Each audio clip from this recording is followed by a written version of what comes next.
that we'll understand the, we'll have a common basis for our discussion. Then also highlight the complexity. So that it comes together, like transport sector. It's very basic aspect, but also there's a complexity within that. Then we go into more towards the today's topic, the sustainable development and its related relation to transport. Then we go into sustainable transport systems. Then, of course, the education for sustainable transport. And I will conclude with some key remarks. So those are the areas under which I'm going to cover my presentation. It will take around 50 to 60 minutes, 1 hour to complete this. Now we look at the transport, which involves movement of people, goods, and information. Thus, it gives rise to mobility, accessibility, and connectivity. In fact, what we need is not transport. What we need is mobility, accessibility, and connectivity, for which we extend. Sometimes we can avoid transport by planning in different way. For example, today's discussion, we are doing it now online. So that's the way we prevent transportation, physical transportation. So therefore, what we need is the connectivity. So here we are connecting through internet. So likewise, transportation, we talk about transportation in the context of movement of people, physical movements, but then it's not necessary to have a mobility or accessibility or connectivity. So therefore, the transportation, usually we call mobility, is more broad aspect. So therefore, when you understand in transportation, we have to understand this mobility, accessibility, and connectivity, which is in fact give rise to the need for transport. And we look at the mobility, accessibility, connectivity, including transport, is a fundamental element in human society. It's part of our life. So we have to understand the transportation in that context.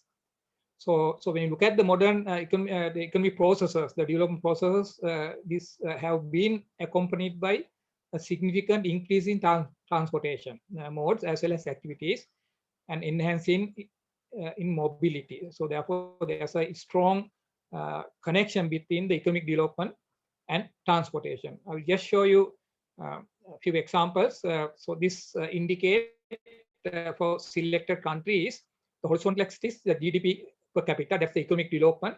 Vertical axis, basically the passenger kilometer is given in 1,000 kilometer per capita per year. That is per person per year, how many kilometers in 1,000 given there. So we can see all the countries, there's a trend, like when you increase the economy, that the GDP is increasing, then we have an increase in mobility or transport. That means basically, of course, that rate of increase in transport with the GDP varies from country to country. There are certain countries which have higher rates, other one lower rate. But in general, we can see when you have economic development, there will be more transportation. Or the other way, to achieve more economic development, you need more transportation. But in fact, what we really need is some more mobility. But unfortunately, we are using transport as a means of getting mobility. So this one important aspect mean that our economic development are strongly coupled with transportation or mobility. Now these countries where you can't see Sri Lanka, because Sri Lanka will lie in very narrow region. So I have put in separate diagram. So this is Sri Lanka. Here same diagram, GDP per capita and vertical passenger kilometer per capita per year. So we can see again when we have higher GDP, the per capita, the movement here is a passenger kilometer. Similar relations are there for even for fleet transport, trans kilometer, very similar relations. So we can see there's a strong coupling between the movement of people or transportation with economic development. So in that context, the important role played by transportation in socioeconomic development is apparent. So therefore, for socioeconomic development, we need mobility, and mobility is provided by transportation mainly. So therefore, we have to understand the transport system to understand its broader context. So one way of understanding transport system is basically the transport start with the demand. So there's a demand for mobility or demand for transportation. So that those are usually evolve around the nodes which provide the transport, the facilities, and then there are networks, the road or other networks which connect these different the nodes. So when you combine these demand nodes and networks, you get a transport system which provide the transport for goods, people, and information. So all together. So that's one way of interpreting transport system. So when you look at this type of interpretation, you see a kind of a complexity, but in fact that complexity go beyond this transport system, because these are interlinked with other systems too, and therefore all these components in the transport system also connected with diverse economic, social, and environmental systems. So therefore, therefore, if you want to understand the transport system, it's not just transport system. You have to understand under the area within which this transport system works. So in that context, this become more complex interrelation. That's model later on. But quickly, I will highlight this the basic concept like transport modes. There are different types of mode: road, railway, aviation, and water and marine. Then we use different even non-motor transport also used there, like cycling, walking, or animal power, which is not is less used now. Then technology, especially motorized, IC engine is the most common. Then we have gas turbine, which are used mainly in aircrafts. Then we have electric motor, which are used now more and more in electric vehicles and hybrid vehicles, and also railway electrification systems. Also, we have electrification there. Then we have external combustion engine like steam engine or Stirling engines, which are also used in transport. Then we look at the energy source for transport is basically transport fuels like gasoline, diesel, or other the fossil fuels are used. Then we have natural gas like CNG or LPG or LNG or LPG. Now we are using electricity to drive electric motors, it's with electric vehicles. Hydrogen is a future fuel or technology which can be used for IC engine, or it can use with fuel cells. Then of course we also talk about biofuels like ethanol, which is a replacement for the gasoline or petrol. Or biodiesel can be replacement for normal diesel, and also biogas are also used for transport. So those technologies are available, commercialized, though in Sri Lanka we don't see biofuels or hydrogen use.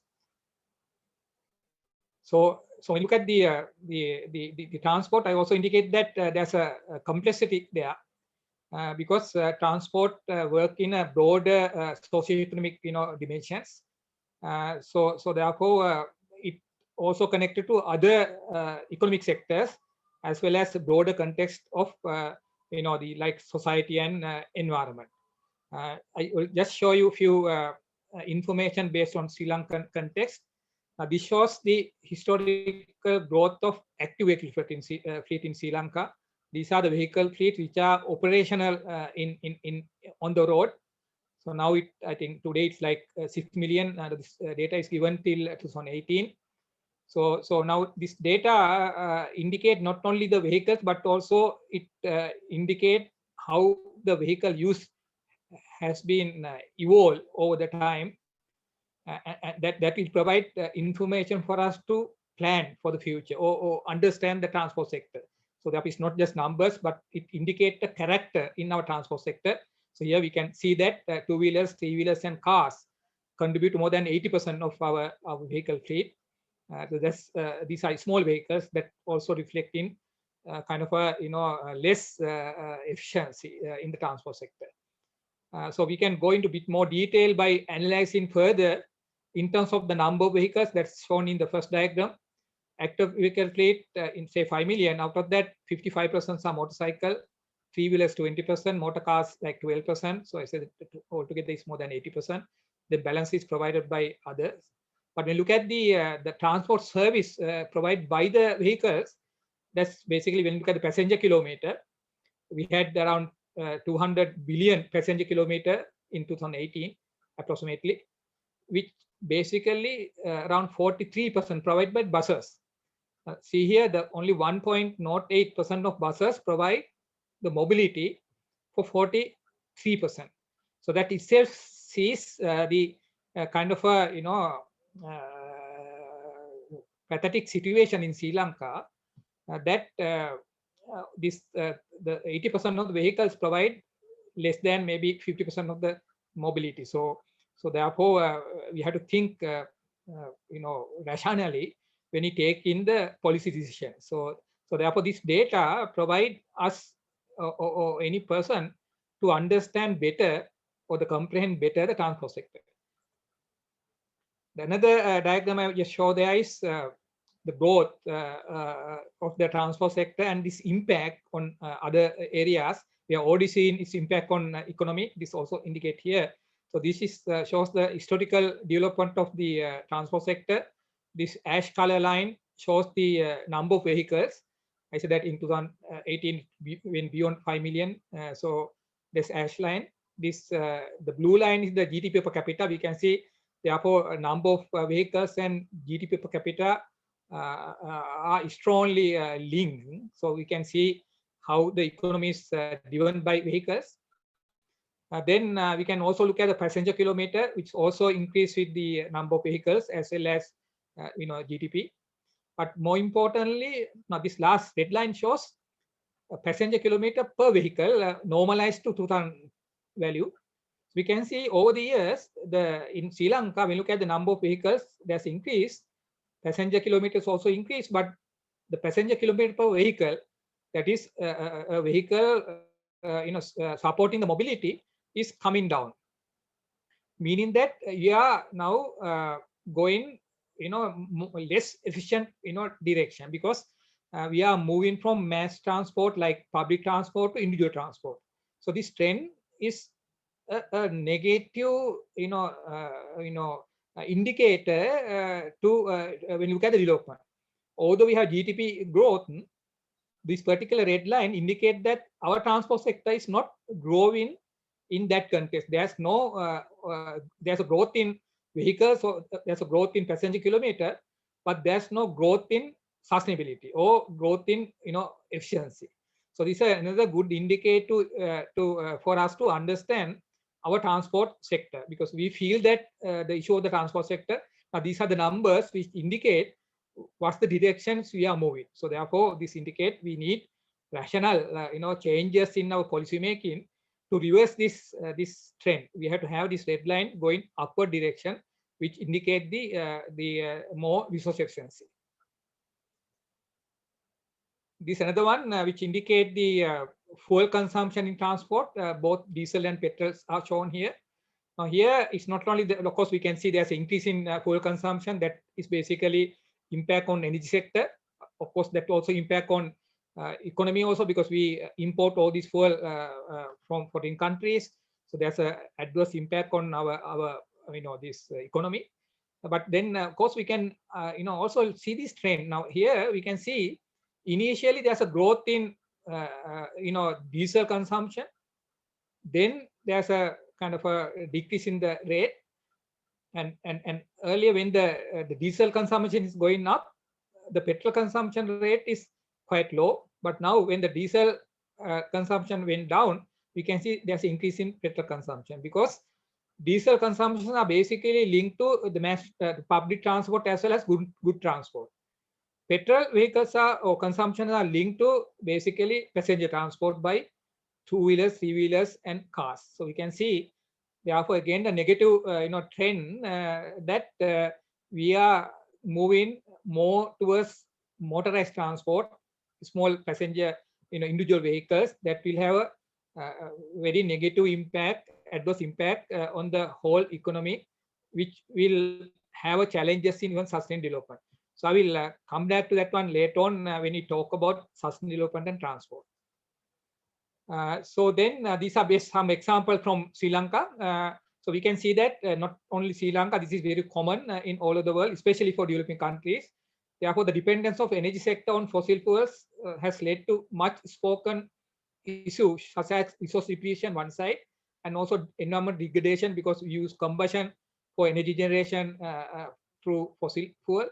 That will have not only energy generation but also adverse impact on economy. So therefore this is transport is linked to, for example, energy sector, but it go beyond that because there's a impact on environment. So therefore, environment degradation is also a key issue.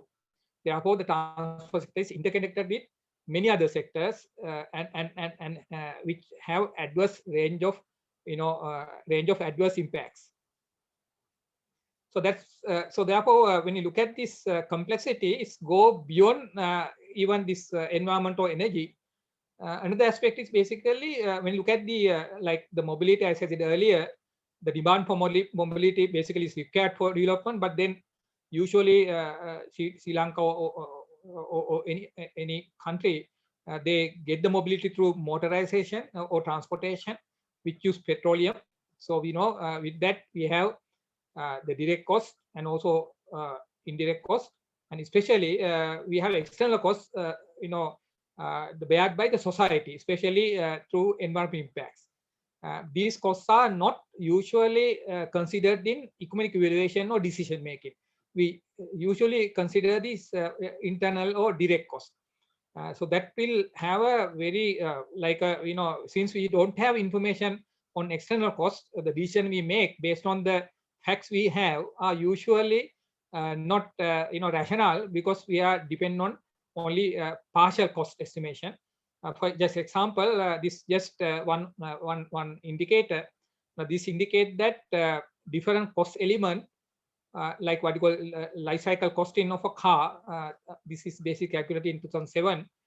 We can see usually we pay for the direct cost, like the internal cost, maybe the first cost, as well as the variable internal cost. Basically talk about the petrol or diesel consumption, and also repairs and maintenance and so on.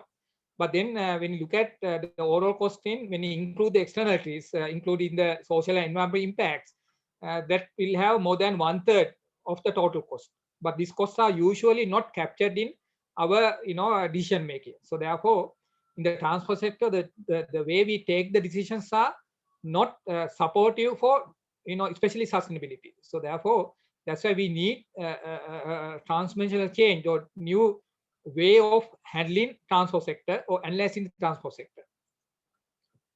Now, when you look at impacts, as I said, it's much broader than direct impact. There are many things: congestion, air quality, noise and vibration, accidents. Then we have climate change issues, the natural habitats, the like biosphere, the impacts. Then waste issue is there, waste disposal, loss of living spaces, visual intrusion, and so on. So there are many impacts. So therefore, again, among these impacts, we really discuss very few.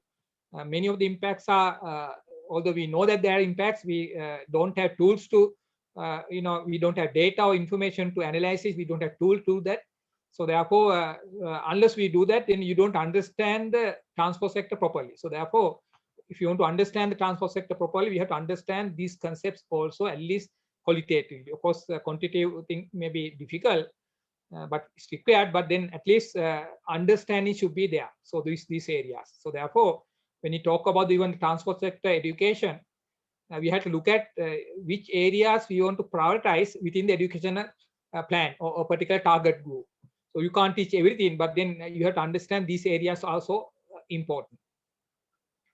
And look at the dynamisms of the transport sector, as we look at earlier, this multi-faceted and interconnected character make it very complex, especially in the urban sector. There are many governing factors like urbanization and urban-rural integration there, especially in Sri Lanka. Our urbanization is different because our urbanization happened not in urban sector alone, because our urban facilities are going into the rural sector. So therefore, in Sri Lanka, urbanization occurs in even rural areas. And therefore, these issues we talk about here in transport sector is not limited to cities. It's go beyond that, especially in Sri Lanka, because our urbanization happened in even rural areas. So likewise, there are many different aspects which have to be captured. Demographic changes, global supply chains and trade routes, digital connectivity. The ICT is becoming a very determined factor for the future, especially with the COVID, this pandemic situation and lockdown. We have seen the way the digital connectivity works.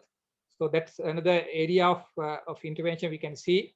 And also we are looking at now greener, more efficient technologies and processes, which has become a requirement, a fundamental requirement for sustainable development. So therefore, transport sector become a complex system and need holistic approach to mitigate the adverse impact while optimizing the benefits and trade-offs. That's why we have to capture this one in education, because the transport sector actors or any person involved in transport sector, their competencies are built on our education program. So unless we taught this one, these aspects, then this transport sector access will not make the correct decision. So therefore the education for sustainable transport become a very important aspect by capturing all these complex issues. But when you look at what happened so far, it generally in overall, even today, it fails to capture the above this aspect. Sadly, even today, the way we make the decision are not aligned with this the complex aspect and trying to see the sustainability within transport sector. So therefore, as Sri Lanka, we need a transformational change in all the aspects. So one way of understand this complexity is basically map the mobility and transportation within this broader context of biosphere. Now remember that we are part of the biosphere. So biosphere contains 4 spheres: the atmosphere, air, hydrosphere, water, then lithosphere, the land or soil. Then we are ecosphere, plant and animal, which are part of that. So that's the biosphere, that's the environment. But when you look at our presence within the ecosphere as an animal, or rather human as an animal, our interaction with all this environment or biospheres are much more connected or dominant than other elements. So therefore, when you look at the environment, it's not just air, water, land or ecosystem. It includes many elements which are created by humans, like urbans and cities, human settlements, and our governance and institutions, human behavior and lifestyles, demand growth, market forces, population dynamics, invention, innovations, technology advancements, and then of course the impact on the environment like climate change, resource consumption, land use change. There are many. So therefore, we have to understand even the transport within this broader the environment sphere. So that's what I've shown here. So we can see here the mobility and energy also mapped there.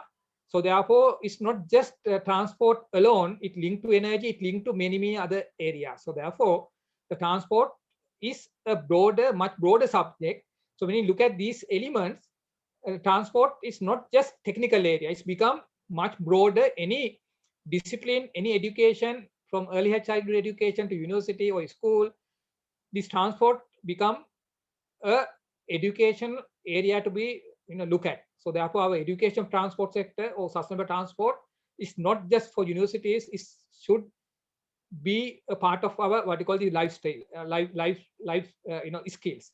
So therefore, the context under which I'm discussing here, the education, go beyond our emphasis on university or tertiary education, but then it has to be captured in a broader context. So therefore, what you see there is the interconnectedness and also multi-facets, multi-sectoral, and involvement of multi-stakeholders, the complexity. So when you look at that aspect, these complex issues have been captured and elaborated, and a solution framework have been developed through the concept of sustainable development. So therefore, you can find a solution to this transport in a complex environment through sustainable development goals or sustainable development framework itself, because the sustainable development also will have the similar, has the similar complexity and similar elements. So in that context, though we see a very complex situation in transport sector, it also provides for us to have entry points to tackle many other challenges we face. Maybe health, maybe development challenges, So we can make use of transport or mobility to tackle the broader context of sustainable development. So therefore, what I see here is my interpretation there is, of course, it's complex, but that complexity provides us a tool for using transport, especially sustainable transport, to resolve many other challenges we face in towards sustainable development. So that's the link, the basic the principle behind the education for sustainable transport. So in that context, this issue has been elaborated, as I said, is by global community for a long period, and they have come up with many global agendas which can be used as determinants for us to shape our transport sector. So one of the key, most widely spoken, global agendas in that context, that you are aware that one is the 2030 Agenda for Sustainable Development and the related sustainable goals, the targets and indicators, which is implemented from 2015-2030. Then we have Paris Agreement and for climate action, and we have what we call national determined contribution. These are linked to the climate change issue, targeting reduction in carbon, which are being implemented now, which is of course put forward in 2016, where we also signed that agreement. We declared our national contribution, but then it's under implementation now. The implementation period is 2020 and 2030, 10-year period. So we are into that action now. So both these SDGs and NDCs are active now. So therefore our interventions can be linked to these actions. So we look at the progress in localization of these SDGs and NDCs, especially 2030 agenda. We have what we call policy and strategy on sustainable development, which has been now developed in a draft version, about to submit to the cabinet. That's also provide different agencies, institutions to shape their day-to-day life or the activities towards sustainability, which is called mainstream SDGs, which is being done now in government institutions. The basic integration of these SDGs towards national and local plans or institution plans. So that's happening now, which is basically driven by Sustainable Development Council. So when you look at these localized SDGs, I just want to highlight some of the targets set by the transport sector, which itself indicate the broader context of sustainability. So those are some of the indicators which are linked to transport. So our sustainable development goals, these are our goals. We are localized one. One of the target is by 2030, reduce the number of deaths and injuries of road accidents by 20%. Now it's like presently we have, I think, 8 to 9% die per day on average. So so this target is to reduce by only 1/5. So I don't know whether it's aggressive, but I think this may be the achievable one. So we are talking about achieving maybe 7 or maybe 5 or 6 death per day. That's our target, because the present value is 8 or 9. So but then that value may not be, you can't say sustainable, because if you have 5 or 6 deaths per day, that is not a sustainable living. So therefore this target has to be, of course, I think more aggressive, but I think these are maybe the achievable target. 2030, the second one, realize 20% energy saving through energy efficiency improvement, covering all the sectors, but transport is the one sector. But this may be also challenging, because presently we are having the trend in a negative direction. We are not improving energy efficiency, we are having a reduction in energy efficiency. So even 20% in improvement, all these 20% is also, I think, is important, because it may be challenging. But then this value 20% is not really, you can't say sustainable thing, but still it may be achievable, one. We also talk about promoting, the alternative fuels like electric vehicles, using solar PV, biofuels, hydrogen, especially looking at 10% contribution. Then it talk about the transport infrastructure development, and also talk about this access to safe, affordable, accessible, and sustainable transport system for all. So we can see there are sustainable development goals, the targets and indicators set by Sri Lanka towards 2030, which are linked to within transport sector, but talking about more broader context of sustainability. So the other one is basically the climate action, which is the Paris Agreement we have signed. We are binding for that agreement. and we had declared our NDCs in 2016. Presently, it has, these NDCs have been updated, especially in mitigation sector. There are different targets. We have 5 areas. Transport is one area. In 2016, we have declared that we are going to have a reduction in about 10% with respect to business as usual case, the carbon emission, that the target set in 2016, but now is under revision, which is about to finalize. I think the target is not set yet because of lack of data, but I think probably we can achieve a maximum maybe 10% reduction. So this is again happening now, where deliberation in transport sector is also is there. So both SDGs and NDCs. So NDCs, these are the actions identified in the transport sector to reduce carbon emission. The target is around 10%, which is not quantified yet. So I hope that it will be around 10% with respect to usual case. So there are many interventions there. We can say around 13 interventions, national determined contribution we're looking at.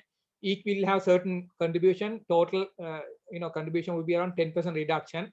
So this again talk about many diverse intervention, including transport, public transport improvement, then of course non-motor transport, then talk about taxation also there, then electric mobility, many even road infrastructure and so on, even marine and the water transport also highlighted there.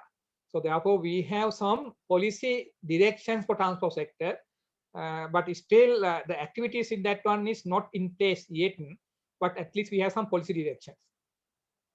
So therefore, the context under which we have discussed now is the transport and sustainable development.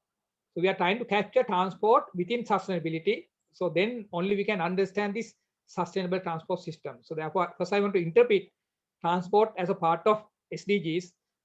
Most of you are aware that in 2030 agenda, we have 17 sustainable goals. And 160 targets and 240 indicators approximately. So here there are some core principles which are in fact linked to the transport to universal, no one leaving no one behind, interconnected and indivisibility that we discussed, inclusiveness and multi-stakeholder partnership. And the SDGs are better understand by the 17 goals can be grouped under what we call 5 P's: planet, people, prosperity, peace, and partnership. 5 P's. The planet means basically environment, people means society, prosperity means economy. The 3 dimensions of sustainability, that is basically what all we understand. But in addition, SDGs also highlight the importance of partnership, the teamwork, the partnership, learning from others and so on. And also peace. Peace also talk about the institutions and their, the support for, peace and other, the development. So therefore, the partnership and peace or the institutions also reinforce the sustainability dimension. That's where SDG, become very important intervention to be achieved under these 5 P's. So that's the way the SDGs have been, developed. In fact, that's the way the transport also can be, sustainable transport can be interpreted. So in that context, when you look at the SDGs, when you go into detail there, I'm not going to discuss here in detail, but when you go into these sustainability goals, the 17 goals, 169 targets, and 240 indicators, you can identify some key attributes for sustainable transport system: safe, affordable, accessible, efficient, resilient, and minimum emission, means environmentally sound. So those are the attributes of sustainable transport system, or the basically the definition for sustainable transport system. It should be safe, affordable, accessible, efficient, resilient, and sustainable, what you call environmentally sustainable. So that is the way you can define sustainable transport within the sustainable development agenda. So the sustainable transport system in that context can be we can develop the concept more strategically by setting these objectives in line with 5 P's of SDGs. The same line, the global community, especially UN agencies, has come up with approach objectives for sustainable transport system, which are called 5 I's and 5 C's. 5 I's basically represent the areas for action: infrastructure, innovation, integration, intelligence, and investment are the areas for action to meet the needs for sustainable transport clients, client centers, corridors, congestion, and complementarity. These are also elaborated with descriptions, which are called 5 C's.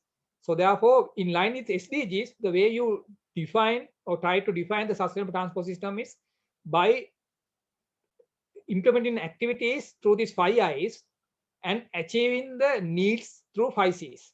So when you look at this, that will basically define what we have to do within sustainable transport system.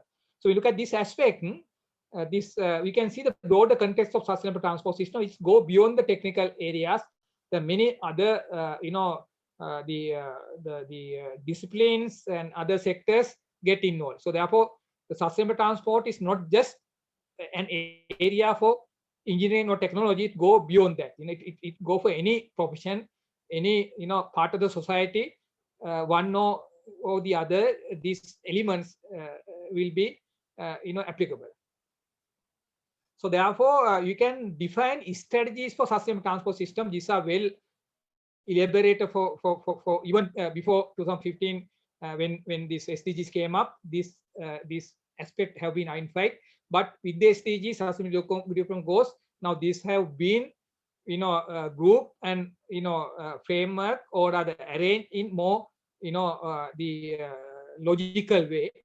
So again, this shows the areas under which we have to tackle transport system. Land is planning. So it's when we plan the cities, when we plan the human settlement, we are looking at the transport aspect. Then public transport planning and transport demand management, non-motor transport, people-friendly infrastructure, cleaner fuels and vehicles or energy efficiency aspect, road safety and maintenance, air quality monitoring, modeling, assessment at the impact side, air quality, vehicle emission control, standards, inspection, maintenance, public health, that the health aspect, noise, safety, social equity, and gender perspectives, knowledge management. So that's where the education come in there. I'm to elaborate more on that one later on. The knowledge management is a key to achieve all the other things. We need the competence, people. That's why we talk, on this education. So therefore, this aspect has been elaborated, and we can find these type of approaches in many, the global interventions. Even in Sri Lanka, we are following this type of a, framework. So basically, this overall approach, as I said, now it's now formulated under more study framework, which in transport sector we call avoid, reduce, shift, improve approach. AIS approach: avoid, improve, and shift. These are hierarchical way of managing transport system. To become a more sustainable transport system, we have a hierarchical way of managing transport system. What he says is that the first intervention we have to look at is to reduce or avoid travel or need to travel, but without sacrificing the mobility. That's the first one thing. We avoid or reduce travel, but not the service. We will have the required mobility, we will have the required connectivity, we have the required accessibility, but without moving. So that's what we mean. That's the first intervention. That's the most effective way we call system efficiency improvement. That where we even use of ICT is one example, like what we are doing now. This virtual, the platform and so on. So many other things. We can use this one for even for that even for the good transport, supply chains. During the COVID lockdown, we have used this one. So that's one aspect, but without sacrificing the development. So the second one is, let's say we can't avoid movement. We have to move from point A to point B, node A to node B. When we want to move, of course, we have to move, but then we pick a correct, most efficient mode. That's what we call the shift from less efficient mode to more efficient mode. For example, individual vehicle to a bus, or bus to rail, or maybe vehicle to motor transport to non-motor transport. all this shift will indicate better efficiency, less pollution. So then the third one is what you call the improve. So let's say if we want to go from A to B, there's no choice. We have to go by a car. You don't have bus, or you don't have other facilities. You can't walk, for example, or cycle. Then you have to go by car. But then you make sure that that car is efficient. One way is we can go by not petrol diesel car. We can go hybrid car, or we can go for electric vehicles. So that way we look at the vehicle efficiency. So likewise, even IC engine, we can promote the efficiency, high efficient vehicles. So that's the third one. So when we combine these three, then we get most efficient transport system, not only resource efficiency, that's also indicate the environmental sustainability. So that's the framework under which we tackle the transport system under sustainable development. So therefore, when we have education program, we have to taught the transport sector any subject within this framework. I'm not saying that we have to teach everything, but then this is a very fundamental thing we have to teach for everyone. The selected target group, which we have to elaborate more because we can't teach everything for everyone. But then some of the fundamentals we have to capture. I just want to show that some of the interventions now happening in the world which drive the transport sector. I've shown that earlier that for the sustainability, we look at the environment side, and we have the fuel economy side, the efficiency. Now, this is the interventions which evolve through sustainable development goals by looking at the resource efficiency. For transport sector, we call fuel economy. So with the SDGs, UN has also initiated the global intervention called Sustainable Energy for All, SE for all, that's the short term, which are implemented for 5 sectors, where one sector is transport. In the transport sector, the basic target is to double the fuel, the improvement in the fuel economy or the efficiency by 2030. So that's the target.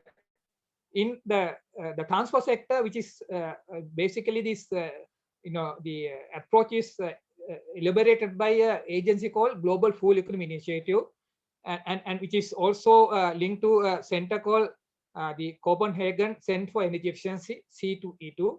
Their work in this direction to double the fuel economy or the fuel efficiency. The target set in 2010 is to double the fuel economy of light duty vehicle like cars and other small vehicles from 2005 to 2030.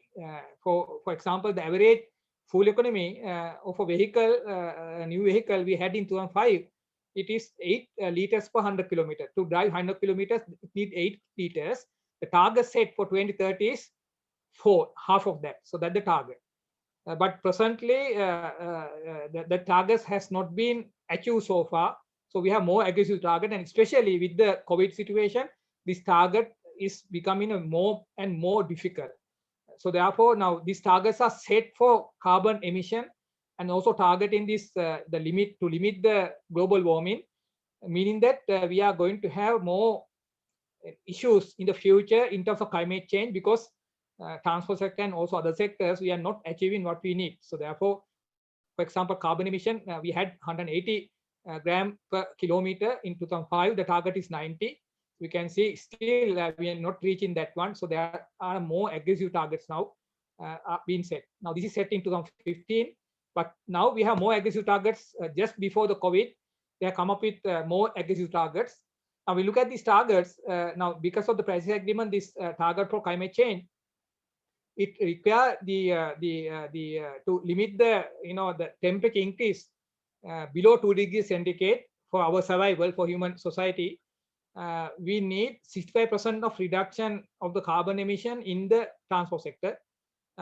So for 2005, which require increased fuel economy of vehicle technologies like IC engine, faster transition to electric vehicles, faster decarbonization of the electricity grid.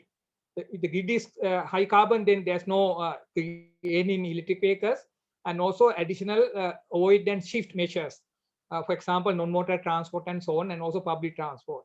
So when you look at this aspect, we can see there are a lot of challenges ahead.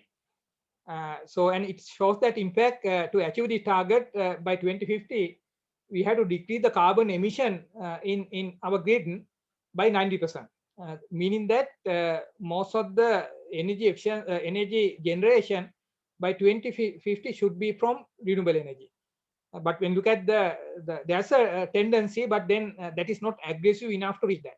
So meaning that when you look at the present development targets or the progression, we are not going to achieve this target like 22 degrees centigrade limit. We are going to go beyond that. So that is a real challenge for the human survival because our direction is not towards the target set. Now, in the sector, there are more targets set in the global community. This was set in 2019. For other sectors, like now the target set by 2050 is 90% reduction, as I said earlier. For heavy duty vehicle is 70% reduction by 2050, 35% reduction. Buses, these are intercity buses, 65%, 95% reduction, carbon reduction. And then two-wheelers, three-wheelers, we are talking about 80% reduction by 2035 in 15 years, or 95% reduction by 2050, meaning that most of the vehicles has to be electric or maybe hydrogen vehicle or something like that. So therefore, these targets are set for the vehicle industry to achieve this carbon, reduction target to limit the global, the warming or temperature rise below the 2 degrees. There are some example in Sri Lanka. There are some actions in Sri Lanka. We know that hybrid and electric vehicles have been promoted. So we can see there are a lot of hybrid came in. We have now 150,000 hybrid, which is higher than diesel vehicle. But electric vehicles, we have cars around 4,000 cars, altogether around 7,000 electric vehicles, including two-wheelers and three-wheelers. So the electric vehicles are not really promoted in Sri Lanka because there are other barriers. So therefore, the reaching the targets I said earlier may be challenging for us. Then we look at the fuel economy values. These are some of the information we did or studies we did to see the impact of this hybrid. So we can see this yellow one shows our average fuel economy in our fleet, this light duty vehicle. But then when you look at the impact of hybrid, is a considerable. We are able to reduce around 15% of our emission due to this hybrid importation. But then we look at the targets in 2030 is the red line, and target for 2050 is the green line. So we are not going towards that. Of course, we are not a vehicle manufacturing country, but we are importing it. So when we are importing, we have to make sure that we import better fuel economy, better vehicles to reach these targets. These are global targets, not local targets, but then we are also part of this issue. So therefore, we have to somehow see how we can reach the target while the global community are moving towards that. Emission. What has shown that the PM10 and PM2.5 concentration in Colombo during 2019 before COVID, 2020 during COVID. So we can see the red line the during COVID, the blue line the before COVID. So we had an issue of our air pollution, air quality, both 2.5 and PM2.5 both were higher than WHO standard, of course, slightly less than most of the time Sri Lanka standard, but then we were like a marginal. But during the COVID, we can see our values has in fact go beyond even WHO standard, been very clean, and both PM2.5, PM11. But then the issue there is basically, although we gain in environment, we know our economy and society, the impact on that, like during COVID, although we have seen blue skies, we have seen cleaner environment in Colombo, for example, during that period, we had very adverse impact on the society and the economy, meaning that this gain is not sustainable. In fact, we are seeing it now in the economic revival process. We are going back to the normal. So therefore, what I achieved is a learning for us. It indicates that most of the pollution in urban sector is due to transport, but then you can't prevent transport, because when you have prevention of transport, that will have an impact on mobility, then that will have impact on society and the economy. So we have to see how we can safeguard the environment while contributing the social and economic development, that we have not, I think, captured the path yet. That's what we talk about the sustainable, sustainable transport system. So those are some indicators for us to understand. So basically, what I mean there is basically there are many information we have to grasp. We have to understand these complex situations. These are not rocket sciences, but it's a complex situation. We have to understand the multidisciplinary nature and so on. This comprehension of transport in sustainable perspectives, sustainability perspectives, is the topic I have selected to indicate that the knowledge management is a key for us to go forward. So we are talking about knowledge development, knowledge sharing, and knowledge application, which will develop a knowledge people, learning organization or evolving organization and inform society. When we have all these things in place in terms of transport sector, for example, only we can implement sustainable transport. So therefore, education of sustainable transport become an important element. I think you all are looking at that aspect. So I want to highlight that importance through the background thing I talked earlier. So these transformational changes are required, of course, when you look at the present situation.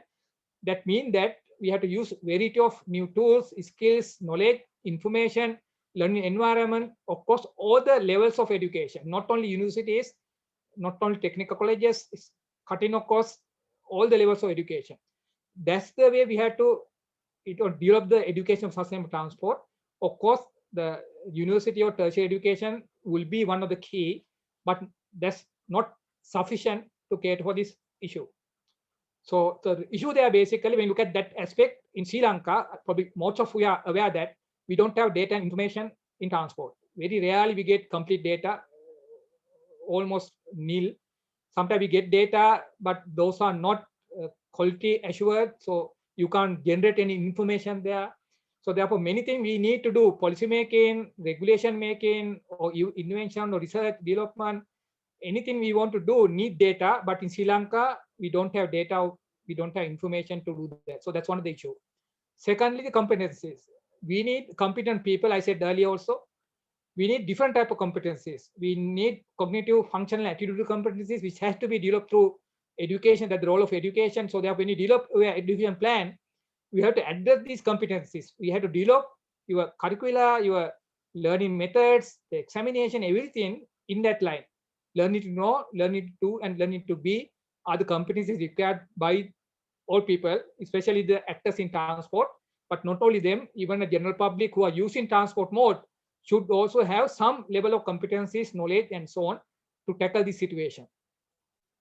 So therefore, the competency is an important thing. We recently did a study on that aspect, especially looking at the transport sector. The competencies we have in different, actors in Sri Lanka, from policy making to planning, implementation, operation. We have discussed. We have looked at the level of, the actors, policymakers level, what you call strategic level actors, then tactical level actors, and also operational level actors. We have done a detailed study, and also we consulted educational, programs, universities, and other education institutions to understand this one. So this indicates one of the output indicate these are oral output to show that whether we have the competencies in our the actors to cater for sustainable transport. So we can see this green line are showing the satisfactory level of competencies. The other one, the darker one, shows the low level, means we have a gap.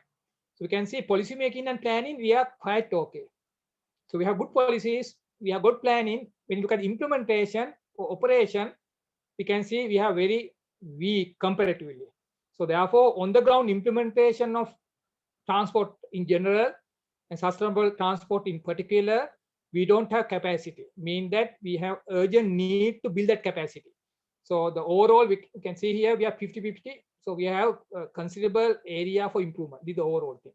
So this the role of education is indicated there. It's also interested that how people so far learn about transport. Most of the people we survey had more than 50% had postgraduate qualification, around 1/4 undergraduate qualification, diploma, and so on. So all are educated people. But when you look at the way they learn the transport sector, it's not the technical or diploma level, it's not the undergraduate level, it's not the postgraduate level. They learn through mainly through seminars and workshops. Is one thing, something like what we do now. And also informal education through media, and also occupational, like through their job. These are the main mode of learning at present in our transport sector actors, mean that our education, the formal education like school, undergraduate, postgraduate, even research, fail to cater for the capacity building.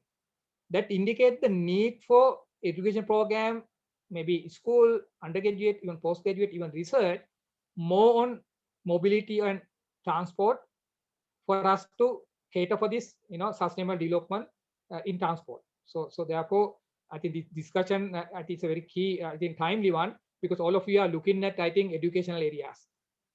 But then we have to also look at this concept now. So the way we try to do this is, we have UNESCO, they have come up with a overall plan for education for sustainable development, equal ESD, education for sustainable development, which has been evolved through sustainable development itself. So there are certain methodology we can use. So this particular one we have used in Sri Lanka to develop a curricula on a similar intervention. So we have identified 6 levels of formal education: early childhood education, primary school, secondary school, tertiary university, technical vocation, and continuing professional development, short courses and other maybe programs, postgraduate and so on. And in addition, the importance of informal and non-formal education is also very important. It's not a formal education, because people learn through informal and non-formal education. So we have to capture all these together.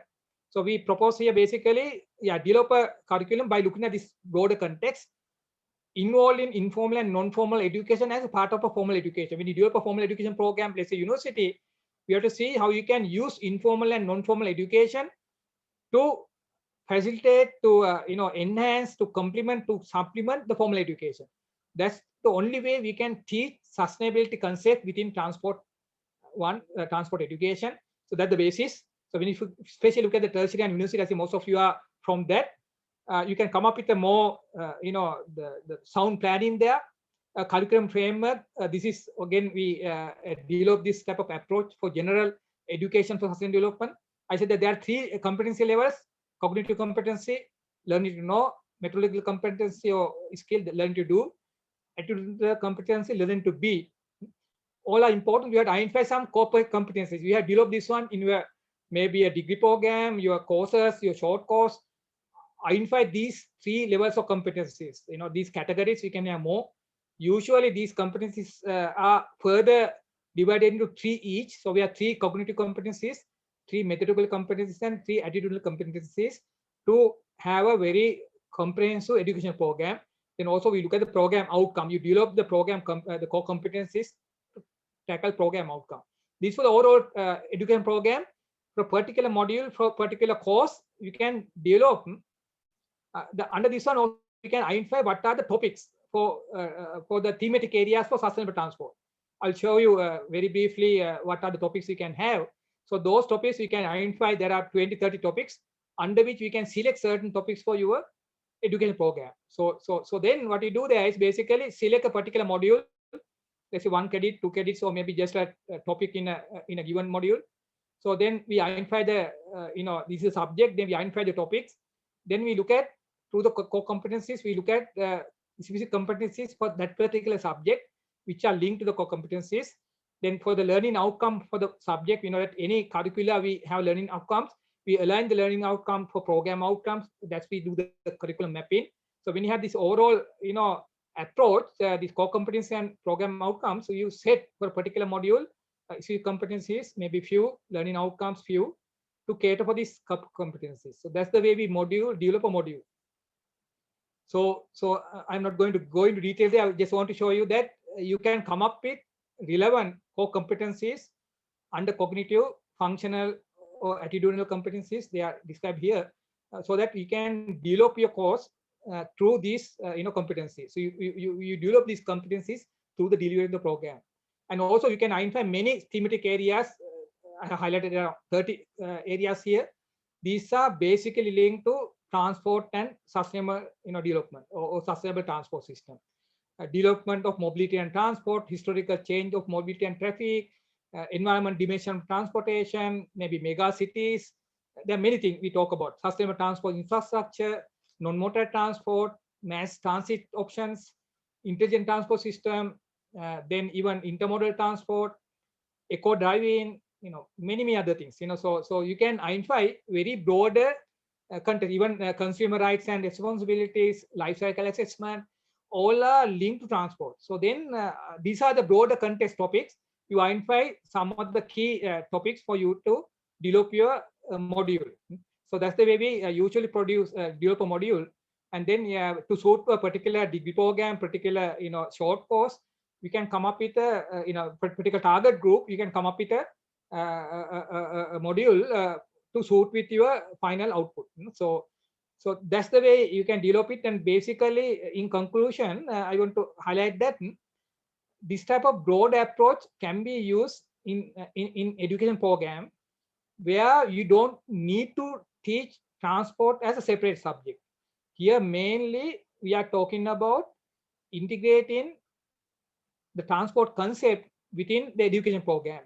So therefore, this transport concept, mobility concept, this concept we discuss here can be easily incorporated for any subject, irrespective of the level of study, the school, primary, secondary, or university, even early childhood education. You can capture some relevant topics there and integrate it to any subject. So therefore, the basic concept of sustainable transport is, of course, we can teach a subject on sustainable transport, but the meaning here is not that. You taught the transport in the context of development, and in fact, most of the subjects we taught are linked to development. Therefore, the transport can be easily integrated into a existing module. So that's the concept basically. But of course, for a particular area, particular discipline, you can come up with a very easy subject, of course. But then the basic life skill we want to develop are not catered by that type of subject. It's very technical. So here we have to look at a different way of teaching sustainable transport. Usually we talk about three main strategies. One is called entry strategy, where we include this topic of mobility or transport within existing module. Without changing the module, we teach subject of module, transport within that module. It's what you call the entry strategy. Then also we have what you call integration study, where we come up with a module, maybe 1 credit, maybe 2 credits, which is for a particular, curricula, particular target group, maybe first year of undergraduate student, maybe last year, maybe mechanical, civil, whatever. So that's what we call integration study. Also, we have another approach called harmonization strategy, where we come up with a module which can be taught for any discipline. For example, let's say in a university, we have mechanical, we have civil, maybe chemical. You have a common module where anyone can sit together and then learn that. So in some of the universities, this approach has been already, used in some other areas, not transport, but other areas in sustainability, where they have this common, module for, of course, different faculties, different departments, different universities sometimes. So that type also can be done, where you will see the more the classroom will have more different type of disciplines, work together to achieve a common goal. So therefore, that's also another way of introducing the subject. So therefore, this comprehension for sustainable transport has to be done through the education, but that education doesn't mean formal education. It can start from early childhood education to school, primary, secondary school, then universities, and so on. There you can introduce as just a topic in other subjects, or we can introduce a new subject, or we can introduce a subject which is common for multi departments, multidisciplinary in nature. So therefore, there are many ways of introducing that one, the sustainable transport, so that this comprehension for sustainable transport can be achieved at national level, and thereby we can develop transport sector actors who can make decision, plan, implement, and monitor and improve the sustainable transportation. So that's the basic message I want to give, just highlighting the importance of sustainable or transport as a sustainable development concept. So with that, I will conclude. Thank you very much. So if you have any questions, we can discuss. Thank you. Thank you very much, sir. If there are any questions, it's time for you all to raise the question.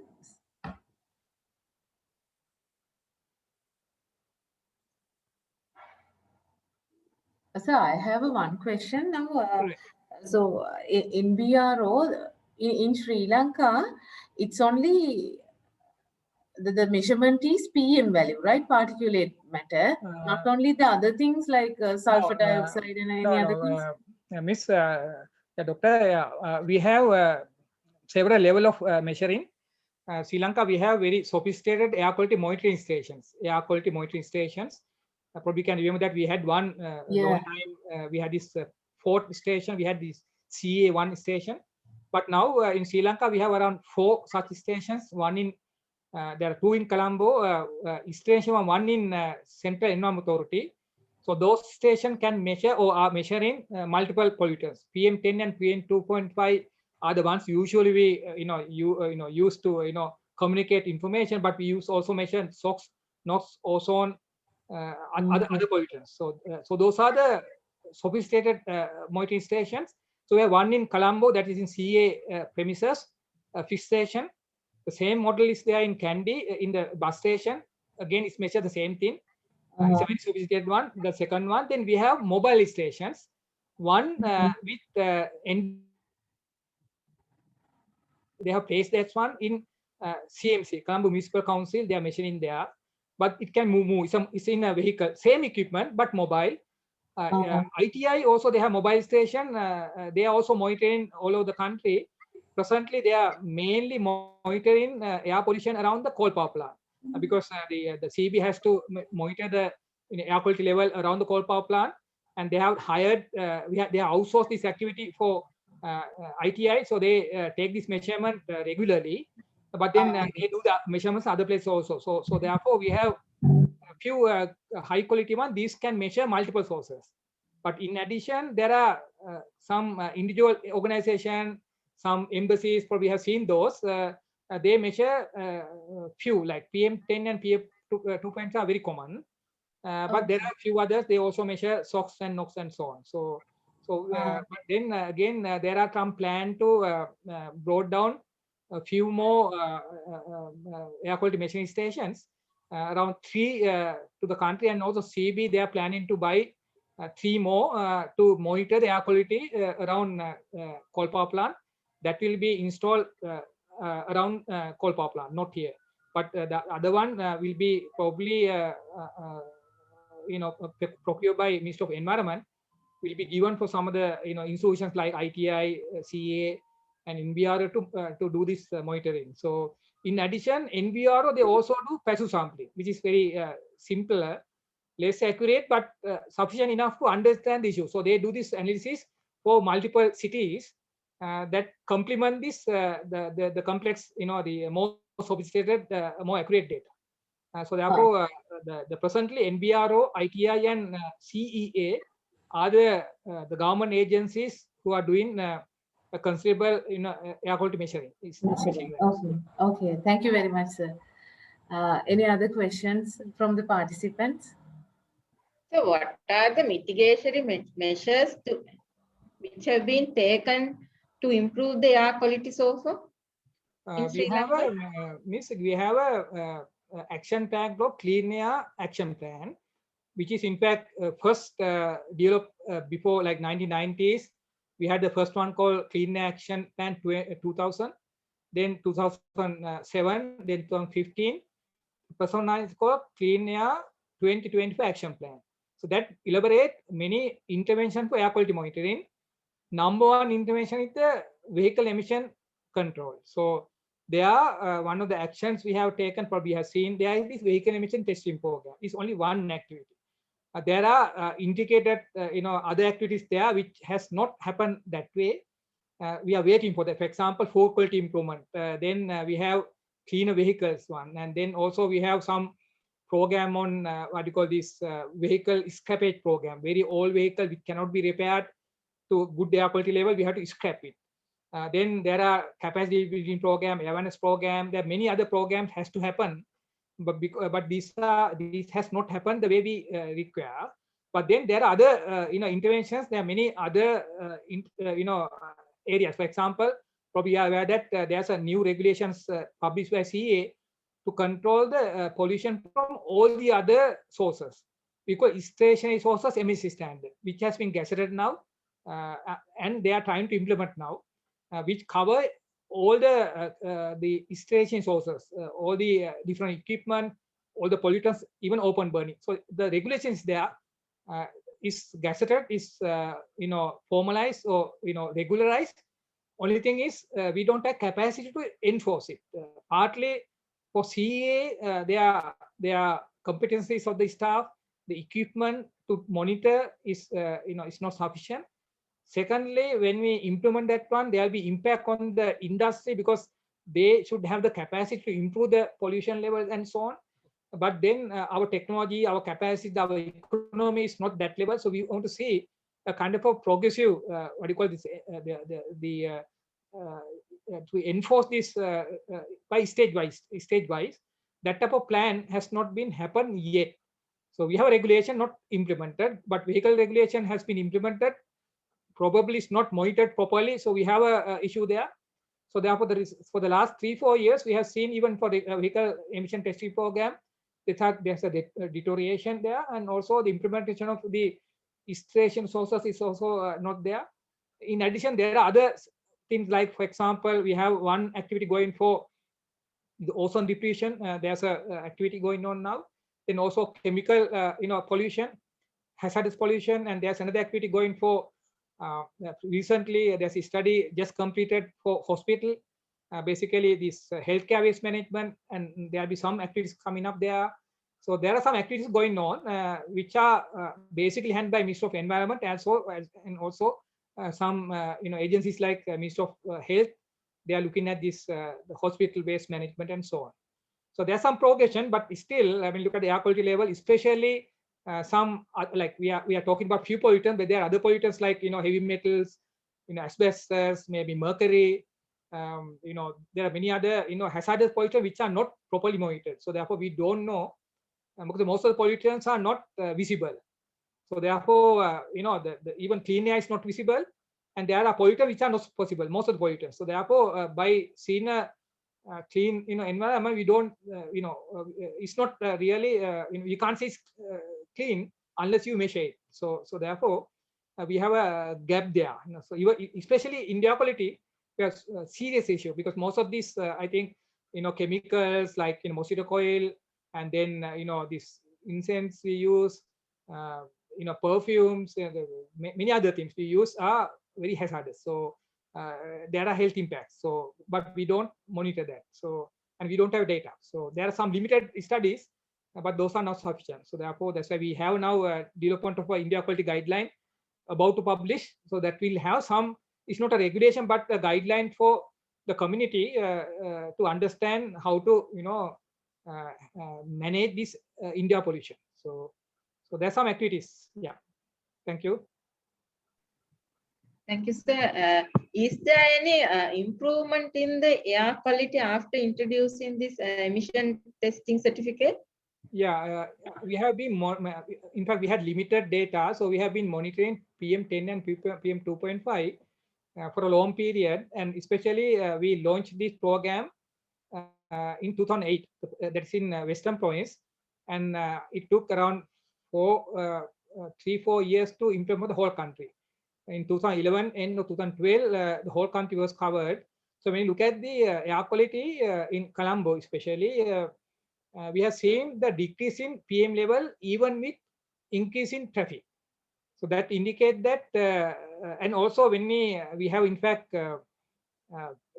video the roadside, the smoke levels of different vehicles. So when we compare before 2008 and after 2008 till maybe 4-5 years, like by 2015 and so on, we have seen a considerable improvement in the performance of vehicles even by looking at the smoke. However, for the last 3-4 years, we have seen a decremental thing. We have seen more and more smoky vehicles now. And also, of course, one reason is we have more vehicles on the road too, except for this lockdown period. So therefore, there's a deterioration. But in general, I think there's a deterioration in the vehicle emission testing program too, because of the lack of monitoring and enforcement. So that has to be happen in a more aggressive manner. So that's also, I think, one reason. So therefore, there's impact. Still, there's impact there. If we didn't have this one program, we could have much worse. Probably can remember that earlier we have very blacky smoke vehicle. Now we don't rarely see that, but then but we see now more frequently smoky vehicles, not very badly one, but smoky vehicles. So we need more comprehensive monitoring and enforcement, even this vehicle emission testing program. And also what the testing procedure we use for vehicle emission testing program is not to measure the emission. It's basically very light standard, which indicate whether your vehicle is maintained properly. It's a yes no type. You can't measure the you can't predict the emission. It's just saying that whether this vehicle has a good with the repair or maintenance. So if it's not repaired or maintenance, we ask them to repair and maintenance, come back and test it. They can pass. It's a very light standard. Now after now almost 12 years, now we have to go for a more stringent standard. There we have to use what we call chassis dynamic testing, driving cycle. There are other tools. So therefore, what we are using here, probably you are aware that in vehicle importation now we have Euro 5, Euro 6 level, and so on. We are going that one, but then our vehicle emission testing program are not compatible with Euro system. Their testing is much different and more accurate, which even can measure NOx and SOx and so on. So therefore, the methodology we are using is less accurate. Starting is okay, but now we have to go for more accurate systems.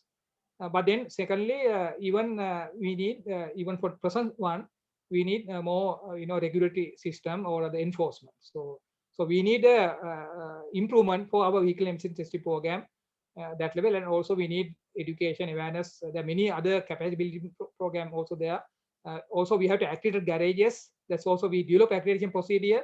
It never happened because we have to accredit the garages to indicate whether they are suitable to repair a vehicle for emission. So most of the time it's not the case. They just repair without looking at the emission aspect.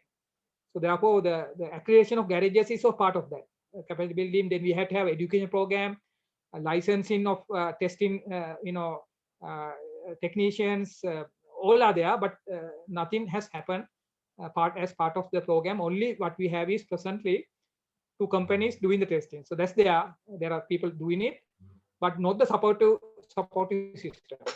So therefore, there are gaps. Yes. Thank you very much.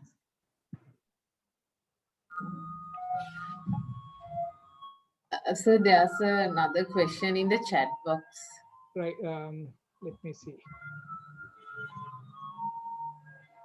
Can you read it? All right, it's there. So there are transportation sustainability rating system in the world to measure the sustainable in transport project.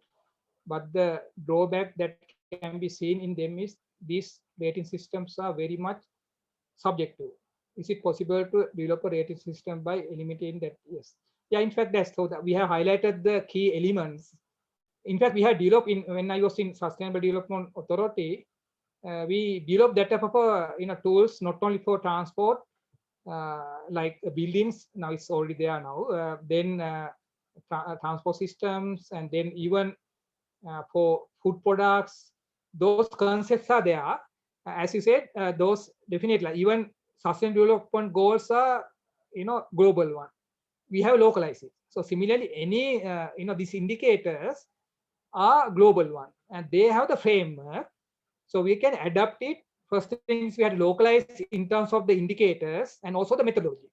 That has to happen. So that's where I think the key, agencies should come together and do that. It's happening in different way. For example, now we are just started the activity to develop a energy fuel economy label for transport, 2-wheeler, 3-wheeler, and cars, petrol, diesel, light duty vehicles. So it's called fuel economy label.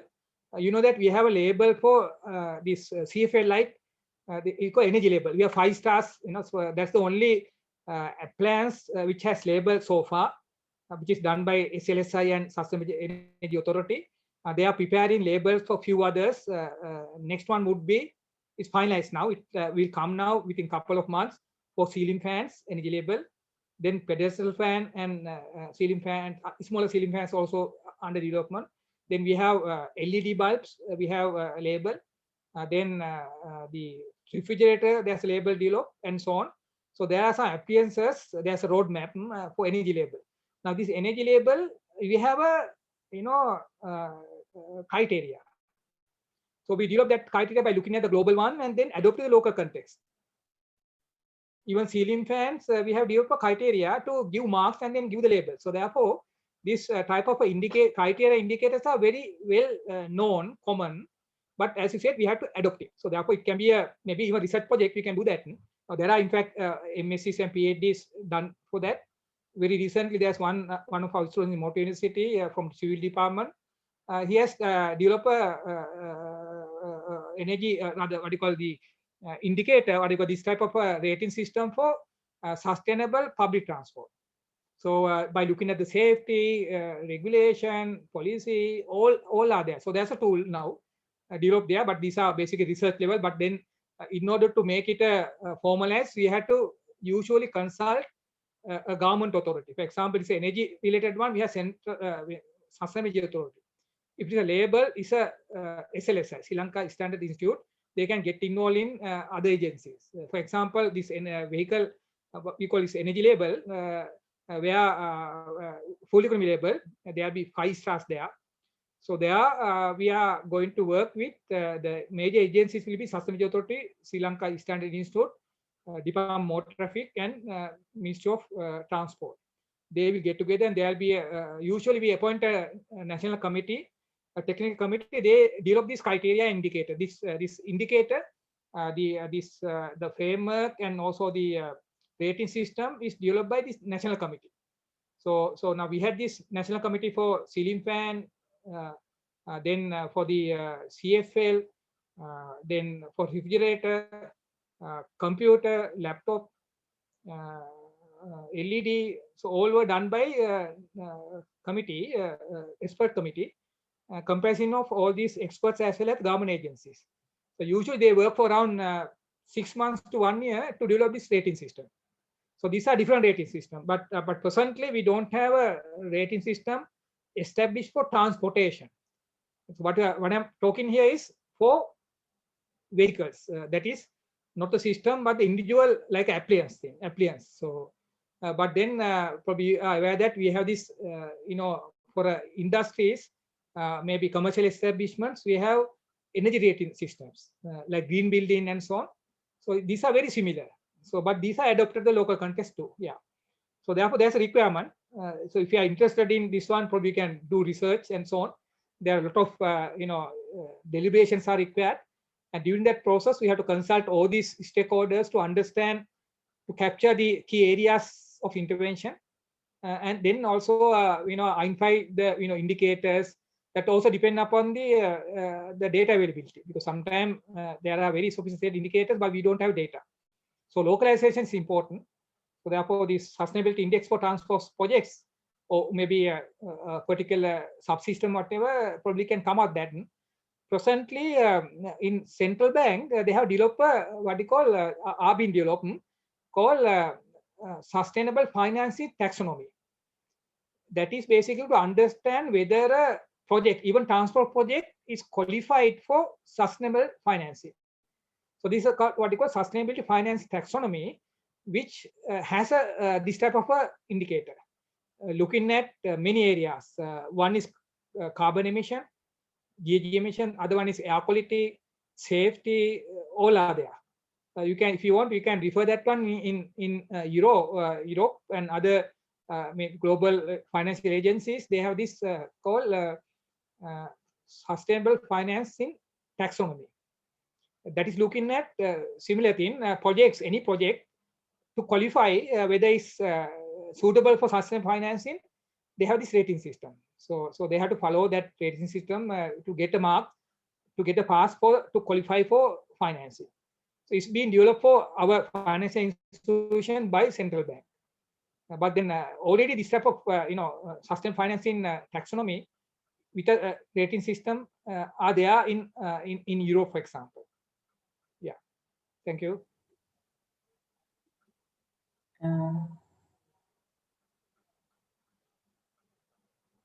Anyone, any last 1 or 2 questions?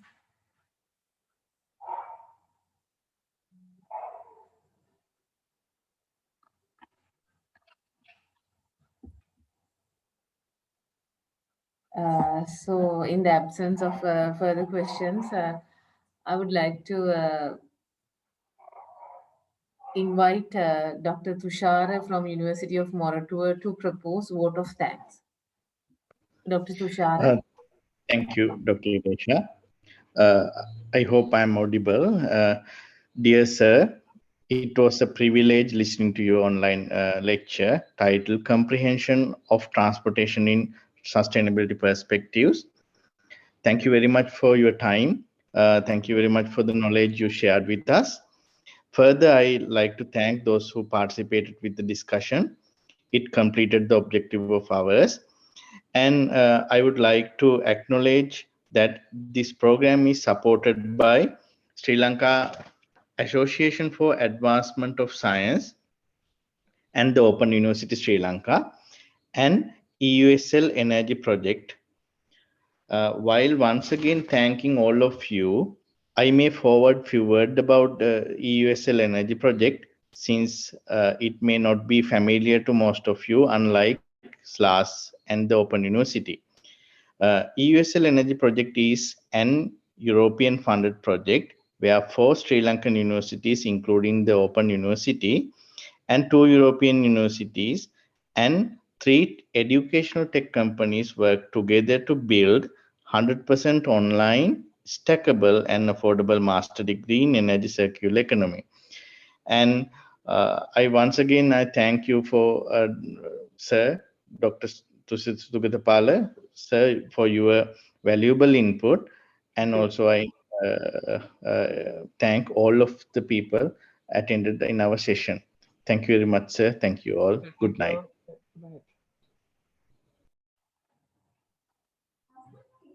Okay, then we'll wind up the session for today. And so with this, we are starting, Tushar, we are starting, this is the first one, EUSL Energy Project Knowledge Dissemination. And this is the first webinar on that, right? Thank you very much, sir, for your time again.